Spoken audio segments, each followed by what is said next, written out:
செங்கற்களுக்கு பதிலா வெள்ளை பளிங்கு கற்களை பயன்படுத்துறது தான் தன்னோட மனைவிக்கு கொடுக்கிற மிகப்பெரிய பொக்கிஷம் அப்படின்னு ஷாஜகான் நினைச்சதுனாலதான் தாஜ்மஹாலே உருவாகி இருக்கு. காதல் மனைவியான மும்தாஜ் வந்துட்டு ஷாஜகானோட 7 மனைவிகள்ல 4வது மனைவி. இவருடைய 14வது பிரசவத்துலதான் இவர் இருந்தும் போயிருக்காரு. இந்த மும்தாஜை கல்யாணம் செய்யறதுக்கு முன்னாடி மும்தாஜோட கணவரை ஷாஜகான் கொன்னுட்டார் அப்படின்னும், இல்ல மும்தாஜ் தான் முதல் கணவர் அப்படின்னும், மும்தாஜ் இறந்ததுக்கு அப்புறம் மும்தாஜோட தங்கைய ஷாஜகான் திருமணம் செஞ்சுக்கிட்டாரு அப்படின்னும் பல கூற்றுகள் இருக்கு.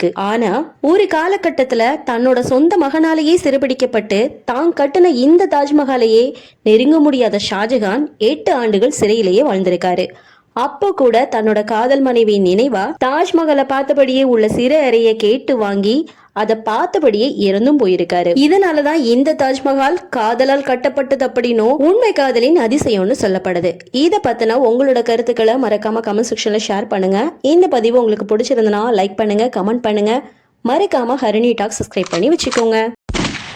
தேங்க்ஸ் ஃபார் வாட்சிங்.